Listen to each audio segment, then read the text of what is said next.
Hello বন্ধুরা, সবাই কেমন আছেন? আশা করছি সবাই ভালো আছেন। তো বন্ধুরা, এই যে এখানে আজকে উচ্ছে নিয়েছি, বীজগুলো সব বের করে দিয়েছি। এই যে এভাবে সমস্ত আমার উচ্ছে ঠিক না, এটা বড় বড় সাইজের, এগুলো করলা না কি বলে, বড় বড় সাইজের ছিল। তো যাই হোক, 3টে ছিল, এখানে কেটে নিয়েছি। আর একদম বীজ ছাড়া আজকে ভাজা করব। তো দেখবেন কিভাবে ভাজা করছি। কড়াই বসিয়ে দিয়েছি, তেলও ঢেলে নিয়েছি, 2টো শুকনো লঙ্কা ভেঙে দিয়ে দিচ্ছি ফোড়নে।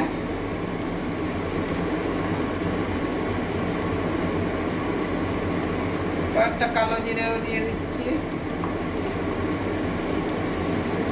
ছোট ছোট রসুন কয়েকটা দিয়ে দিচ্ছি। এবারে পেঁয়াজ কুচি দিয়ে দিচ্ছি।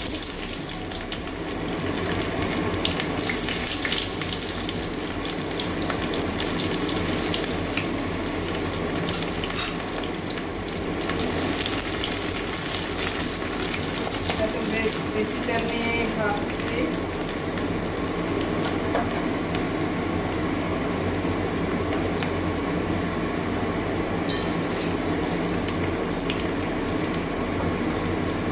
এবারে উচ্ছেগুলো দিয়ে দেবো।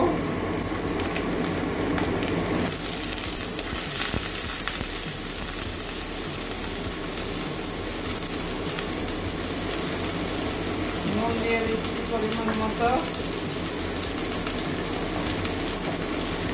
হলুদ দিয়ে দিচ্ছি পরিমাণ মতো,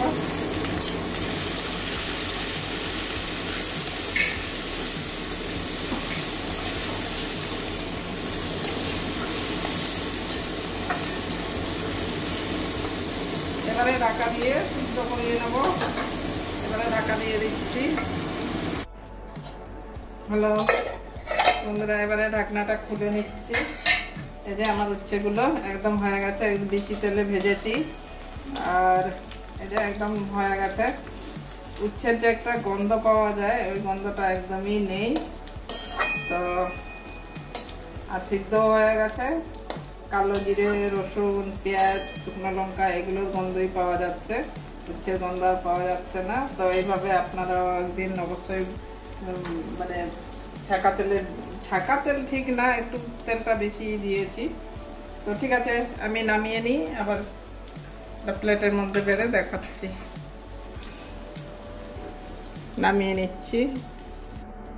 তো বন্ধুরা, এই দেখুন, আজকে বীজ ছাড়া উচ্ছে ভাজা করলাম, পেঁয়াজ, রসুন, শুকনো লঙ্কা ফোড়ন দিয়ে। অবশ্যই আপনারাও একদিন এইভাবে বানিয়ে খেয়ে দেখবেন। উচ্ছের কোনো গন্ধই থাকবে না। এখানে গরম মশলাও আবার দিতে পারেন, ধনে পাতাও দিতে পারেন। এইভাবে বাড়ির লোককে একদিন খাওয়ান, দেখবেন প্রত্যেক দিন বানাতে বলবে। তো বন্ধুরা, যাই হোক, এইভাবে আমি তো উচ্ছে ভাজলাম, আপনারাও ওই গরমে এইভাবে ভেজে খাবেন, দেখবেন খুবই ভালো লাগবে। আশা করছি ভালো লাগবে। তো যাই হোক, আজকের জন্য তাহলে এইটুকুনই। আবার অন্য কোনো দিন অন্য রান্না নিয়ে আসবো। সবাই ভালো থাকবেন গরমকালে। তো টাটা।